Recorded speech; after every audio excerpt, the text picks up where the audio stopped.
Bonsoir à tous. Nous avons tous dans la vie des choses dans lesquelles on réussit, où les choses vont bien, et il y a des sujets dans lesquels les choses vont moins bien. Il y a des événements qui sont pas agréables, il y a des choses difficiles, des moments durs dans la vie. Et le défi toujours, c'est de se dire comment je peux faire pour que les déceptions, les moments malheureux, ils ne prennent pas toute ma tête, ils ne me dominent pas. Que je puisse voir le moitié du verre plein. Comment arriver là? Donc c'est facile, quand on est dans un moment difficile, il y a des gens qui viennent nous donner conseil et nous disent il faut regarder le côté plein du verre. C'est facile à dire, mais comment accomplir ça? Ça peut encore énerver la personne encore plus d'entendre ce genre de phrase. En vérité, on voit dans la Torah comment arriver là, ne pas surdimensionner le problème, avoir le contrôle sur sa vie, voir le côté positif, résoudre les problèmes, et même quand on ne peut pas les résoudre, ne pas être défini, maîtrisé par ces problèmes-là. Sur cela, il y a un enseignement dans la paracha de la semaine, paracha Tzav. Elle nous parle des sacrifices, comme la paracha de Vayikra, et elle nous introduit un sacrifice spécial, différent de tous les autres, qui est le sacrifice de remerciement, Korban Toda. Tous les autres sacrifices qui sont apportés, ils viennent pour une raison, pour expier une faute, pour demander la miséricorde divine, tandis que le sacrifice de remerciement, il vient juste pour dire merci à Hachem pour un événement qui s'est produit, quelque chose de positif, une personne qui était malade, qui a guéri, une personne qui était emprisonnée, était en danger, elle est sortie de danger, et donc elle vient au Beit HaMikdash, elle apporte une offrande, pas pour demander, pas pour s'expier, juste pour dire merci à Hachem. Et nos sages nous expliquent que le sacrifice de Toda, de remerciement, il est spécial. Il n'est pas pareil que tous les autres. Et même lorsque tous les sacrifices n'auront plus lieu, parce qu'il n'y aura plus de fautes, plus de péchés, il n'y a plus de soucis, il y aura toujours ce sujet-là du sacrifice de remerciement. Et la question se pose, qu'est-ce qu'il y a de tellement spécial dans ce sacrifice-là? Une chose particulière qu'on peut voir à ce sujet du sacrifice de remerciement, c'est qu'il doit être accompagné d'une offrande de 40 pains. La personne doit arriver au Beit HaMikdash, elle apporte cet animal-là, un agneau, un chèvreau, et elle apporte avec lui 40 pains d'un poids de 48 kilos. Comment la personne va manger 48 kilos de pain? Quel est le sens de tout cela? Dans ces 40 pains, il y a 3 sortes qui sont kasher le Pesach, c'est des pains azim. Il y a une sorte de pain qui est chametz. Même si dans le Beit HaMikdash, on ne peut pas apporter du chametz en général, là, pour le sacrifice de remerciement, oui, il faut accompagner son offrande du pain qui est chametz.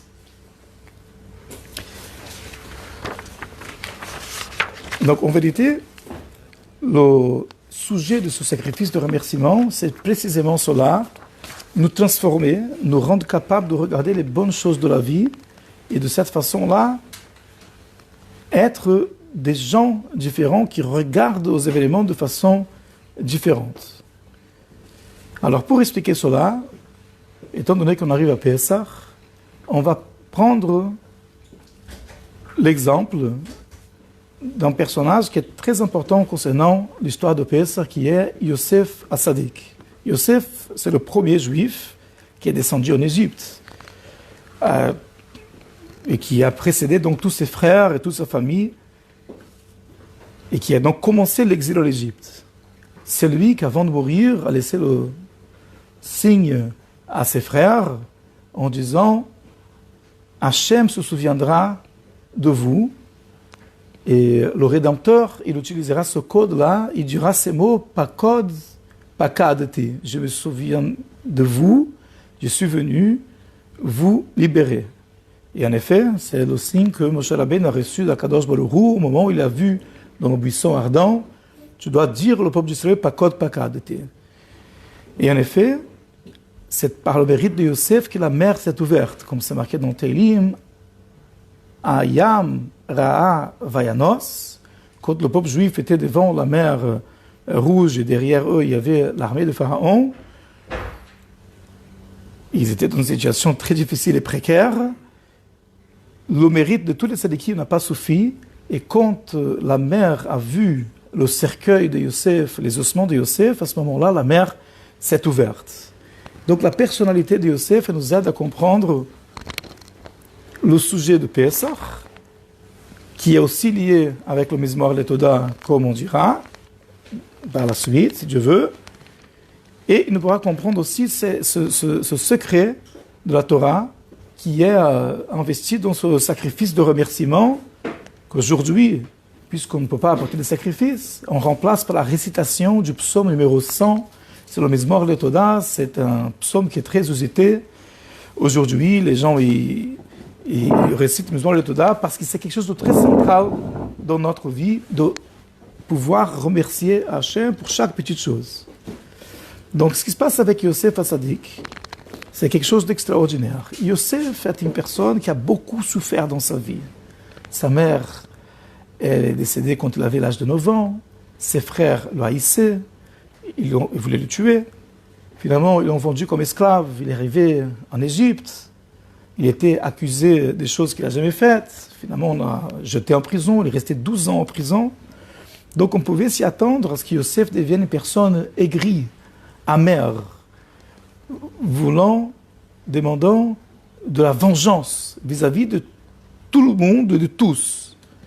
Mais concrètement, on voit exactement le contraire. Yosef était quelqu'un de positif. Il ne s'est jamais vengé de ses frères. Au contraire, il s'est occupé d'eux. Et par rapport à ce que ses frères lui ont fait, il a dit, vous avez pensé du mal, mais Dieu il a fait pour le bien. Donc comment Yosef, il avait cette capacité de rester quelqu'un de positif, quelqu'un de bienveillant, quelqu'un qui ne voulait que faire du bien à tous ceux qui l'entouraient, qui même en prison, quand il a vu les ministres du Pharaon, lorsqu'ils étaient déprimés, il s'est arrêté pour dire, qu'est-ce que vous avez aujourd'hui? Il essaie de les aider, alors que c'était des ministres du Pharaon, des gens qui lui ont jeté finalement en prison. Alors, pour comprendre cela,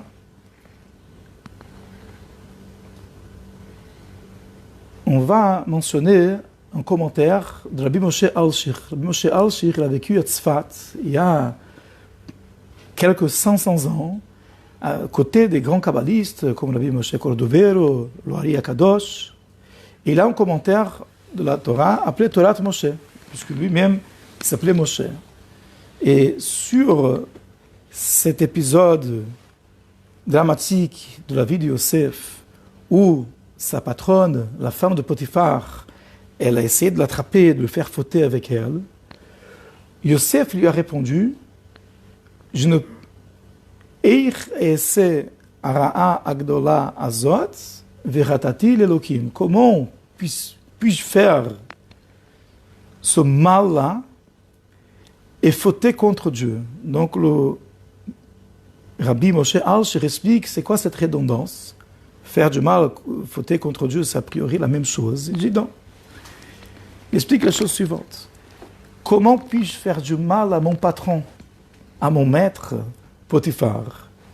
Il m'a donné du travail. Il m'a permis d'exister, de subsister, subvenir à mes besoins ici en Égypte. Je sais que Potiphar, ce n'est pas quelqu'un de bien. Les sages disent que Potiphar, il a acheté Yosef parce que Yosef était très beau et en vérité, il avait l'intention de fauter avec Yosef, de le forcer à faire des choses qu'il ne voulait pas faire. Donc Potiphar n'était pas un ange non plus.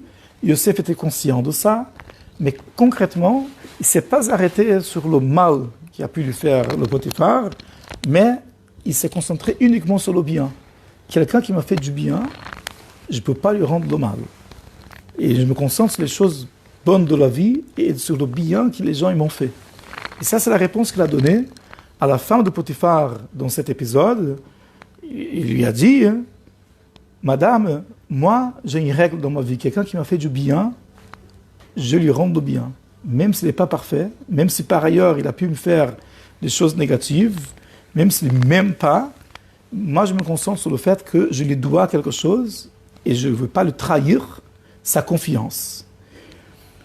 Et ça, c'est la suite de la phrase. Si je fais ce mal-là que tu es en train de me proposer de faire, je finirai par fauter contre Dieu aussi. Et ça, il lui a donné une leçon, il a expliqué, une personne qui n'est pas capable d'être reconnaissante envers son prochain, n'est pas capable non plus d'être reconnaissante vis-à-vis de Dieu.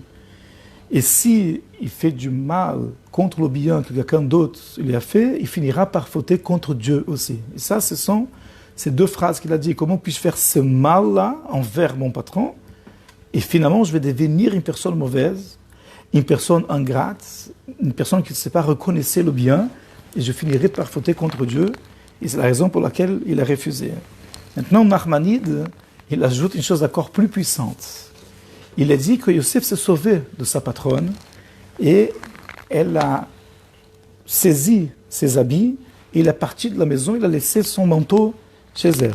Maintenant, Nachmanide pose une question très simple. Yosef, c'était un jeune homme très fort, il avait 17 ans. Il y a une bonne dame qui prend son manteau. Bon, il a qu'à lui donner un coup, et quand elle a arraché le manteau, il a qu'à lui donner un coup, être violent avec elle, récupérer son manteau et partir. Parce que c'est très bien que si elle va tenir son manteau, elle va l'utiliser comme évidence pour monter une fausse accusation contre lui, chose qu'elle a fait à la fin. Donc Nachmanide dit, il n'a pas voulu être violent avec la femme de Potiphar parce qu'elle aussi lui a fait du bien. C'était sa patronne. Finalement, elle a donné à manger. Elle a donné un emploi, elle a permis d'exister, permis de se nourrir, permis de s'épanouir, de se développer en Égypte. Et donc, Yosef, c'est très extrême, on est d'accord? Il a dit, moi, je ne serai pas violent avec cette femme, même si elle est méchante, même si elle a voulu m'utiliser pour ses caprices charnels, même si je sais très bien qu'en fin de compte, elle va m'accuser, elle va utiliser ça contre moi.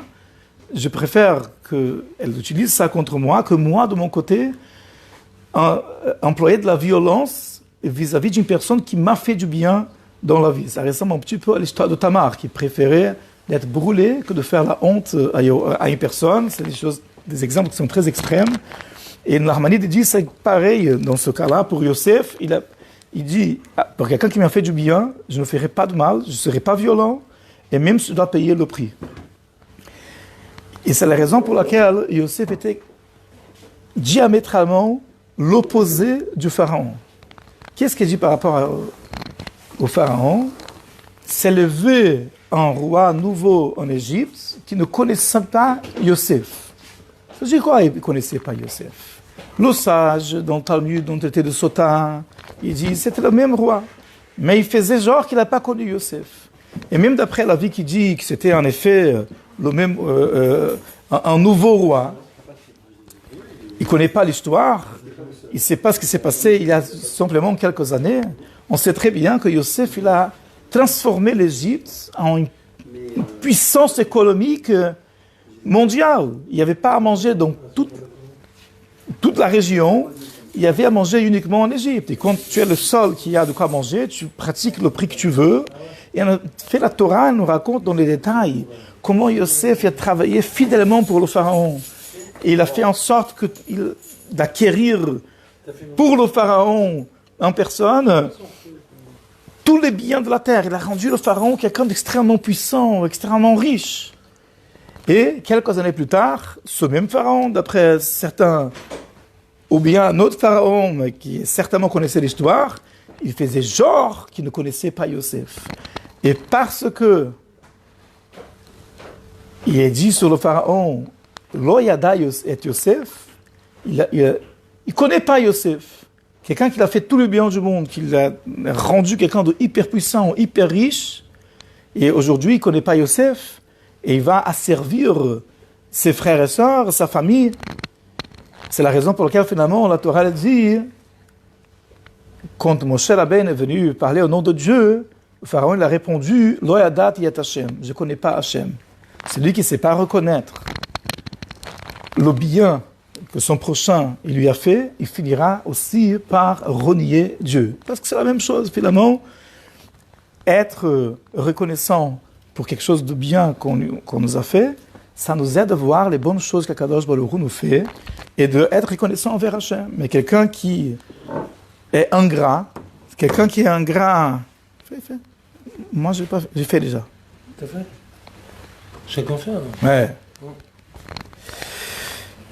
Quelqu'un qui est ingrat vis-à-vis de son prochain, il finira par être ingrat vis-à-vis d'Akadosh Baruch Hu. Mais Yosef, il avait une autre façon de voir les choses.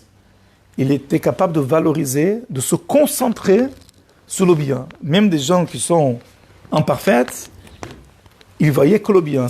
Quand quelqu'un il est comme ça, il est capable de remercier pour chaque chose, de voir le bien, alors il est capable de reconnaître aussi les bontés d'Hachem dans chaque détail. Et quand il est capable de reconnaître la bonté d'Hachem dans chaque détail, alors il peut voir tout le bien qu'Hachem lui fait, le remercier, et à ce moment-là, quand il arrive quelque chose de désagréable, quelque chose qui est un malheur, il sait très bien qu'Hachem lui conduit le monde, et si Hachem lui a fait ça, c'est parce qu'il y a une raison. Et il cherche toujours quelle leçon il peut apprendre de ça, comment il peut sortir de cela agrandi.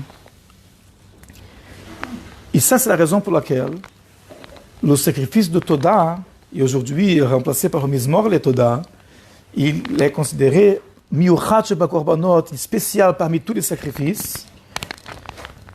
Et même lorsque tous les sacrifices vont s'annuler, le sacrifice de Toda, le sacrifice de remerciement, il va continuer à exister. Et c'est la raison pour laquelle, expliquent les sages, avec le sacrifice de remerciement, il faut apporter 50 kilos de pain. 4 sortes de pain différents. Une personne ne peut pas manger autant de pain tout seul.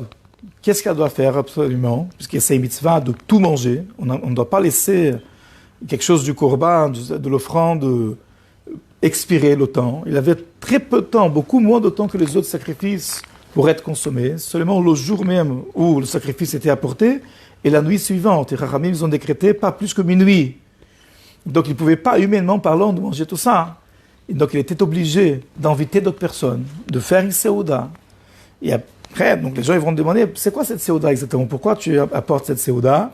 Donc il va expliquer, il va raconter qu'il était en difficulté, il était malade, il a guéri, il était dans un endroit dangereux, il a été sauvé.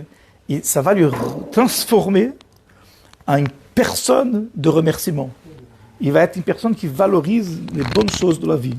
Ça, c'est la clé de se concentrer dans le bien et être capable de vivre avec les choses qui sont positives. Et à ce moment-là, les choses négatives, elles vont prendre leur dimension limitée et on pourra même remercier Hachem même pour les choses qui sont négatives.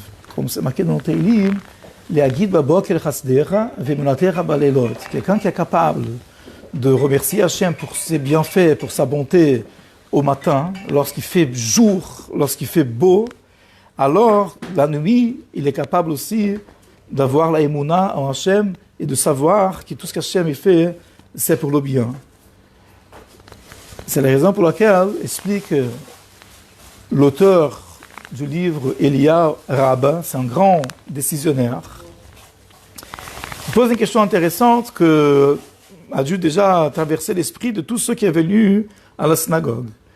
Lorsqu'on finit la prière principale silencieuse de l'Amida, l'officiant, il répète la même prière. Et tout le monde se tait, il ne fait que répondre Amen. Pourquoi? C'est pour acquitter tous ceux qui ne savent pas prier, ils peuvent être quittes de la répétition de la tfila. Comme ça se passe pendant toute la tfila, jusqu'à ce qu'arrive la prière de Modim. Quand arrive la bénédiction de Modim, à ce moment-là, les gens ils prient avec l'officiant. Quand l'officiant il dit Modim anarnulach, nous te remercions Hachem, alors les gens ne se contentent pas d'écouter et de répondre Amen. Tout le monde s'incline avec l'officiant et prie aussi Modim anarnulach Hachem Elokeinu. Il y a donc une formulation spéciale pour rester à ce moment-là. Et l'auteur de l'I-Arabe, il pose la question, mais pourquoi? On aurait pu répondre Amen comme toutes les autres bénédictions. Et donc il répond la chose suivante. Quand on vient remercier Hachem, on ne peut pas envoyer un émissaire. On ne peut pas envoyer un représentant. On doit remercier personnellement. Quand on va demander à Hachem la santé, la parnassa, le discernement, le pardon, la teshuva, tout ce dont on a besoin, on peut envoyer un représentant. Mais quand il s'agit de remercier Hachem, là, tu ne peux pas envoyer un représentant. Toi-même, tu dois te courber et dire Modim anarnulach. Parce que cette attitude de remercier, de reconnaître le bien, c'est ce qui va te transformer en quelqu'un qui est capable de déceler le bien qui existe dans la vie et être une personne de remerciement.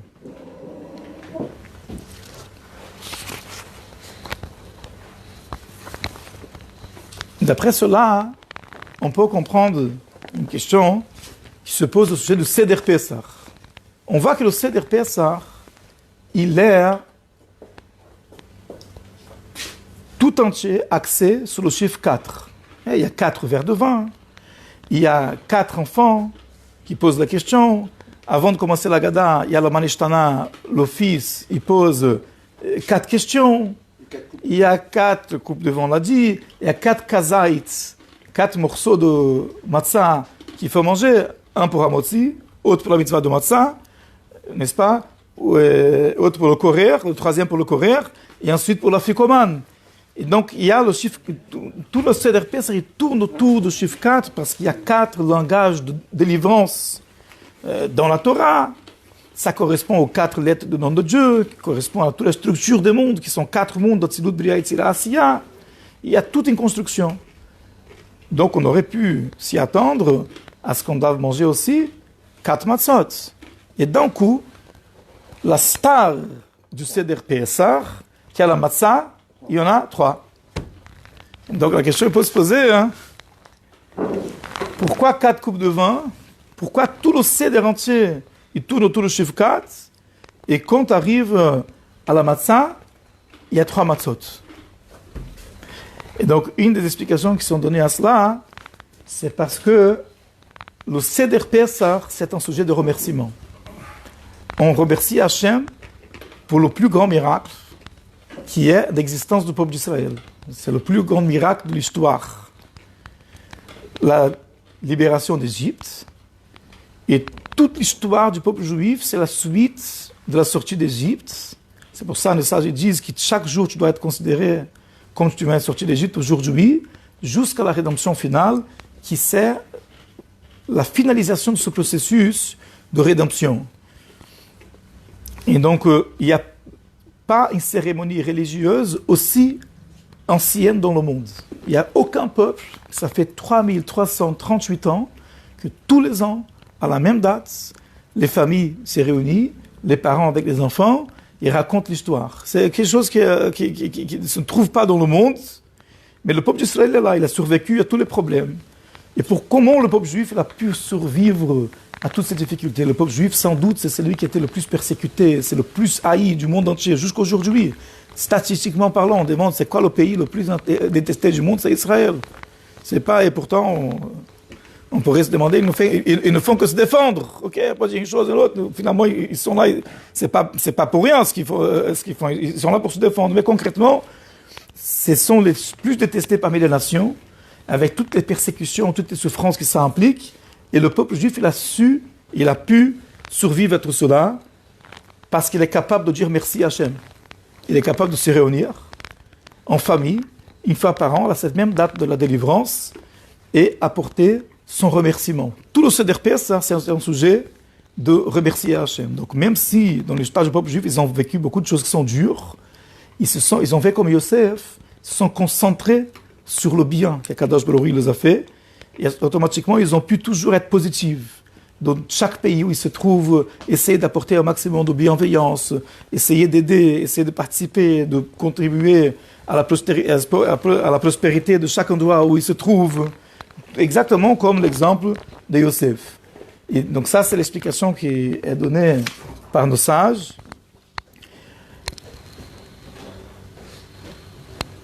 C'est notamment le Khatam Sofer dans ses drashot sur Pesach. Il explique précisément cela. Pourquoi on n'amène que 3 matzot? Parce que dans le sacrifice de remerciement, il y avait 3 sortes de matzot et une sorte de chametz. Chametz, on ne peut pas manger. Chametz, on va manger à Shavuot. Il y a une offrande de chametz à Shavuot, justement. On mangeait le gâteau au fromage. Et là, on va compléter les 4. Mais pendant Pesach, il n'y a que 3 parce que ça correspond au sacrifice de Toda. Et comme ça, le Ratan Sofer explique la question qui est posée par un enfant, que de toutes les nuits, on mange chametz et matzah. Et cette nuit-là, on mange que la matzah. C'est une question qui est bizarre. Qui est-ce qui mange chametz et matzah? Donc, en général, toute l'année entière, on mange pas.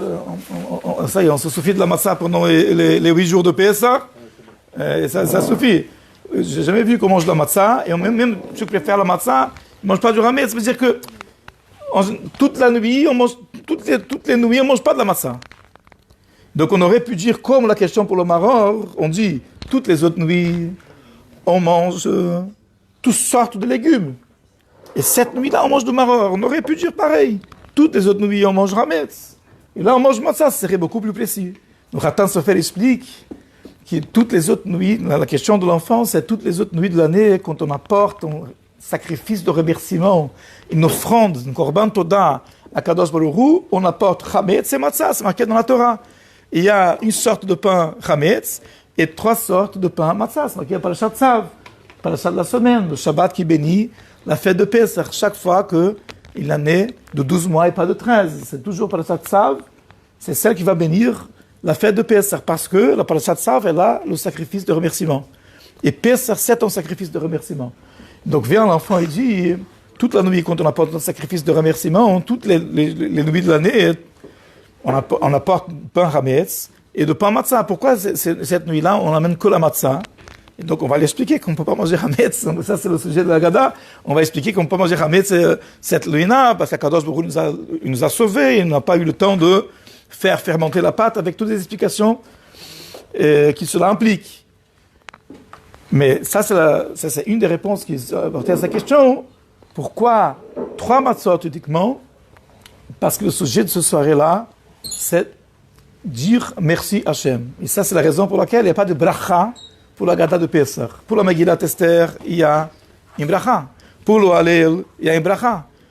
Pourquoi donc ici, il n'y a pas de bracha? Pourquoi on ne dit pas à chaque édition, Bemitzvotav et Tzivanu, Al Bikra Haggadah, Likro Haggadah, Leagid, Vegat Levincha? Parce que toute la Haggadah entière, c'est une bénédiction de Kadosh Baruch Hu. On est en train de bénir Kadosh Baruch Hu. C'est avec cette attitude-là de se concentrer sur les bienfaits. Tous les matins, on commence la journée, on dit modé en Ilefalier, on remercie Hachem. On fait les bénédictions matinales, on remercie Hachem d'avoir des chaussures de classe chaussée, d'avoir des habits, de pouvoir ouvrir les yeux, de voir. Kadosh Baruch Hu ouvre les yeux des aveugles, de pouvoir marcher. Quand on se concentre sur les bonnes choses, à ce moment-là, on devient une personne qui est digne de la bénédiction, qui attire vers soi les choses qui sont positives et qui est capable de circonscrire les choses qui sont négatives, le relativiser, trouver des solutions, ou en tout cas ne pas laisser ces problèmes-là nous dominer, ne pas devenir aigri, amer, au contraire, être toujours bienveillant. Et avec cette force du CDP, le peuple juif a traversé l'exil et très prochainement, Bezat Hashem, on recevra la face du Mashiach pour faire Pesach au 3e Beit HaMikdash.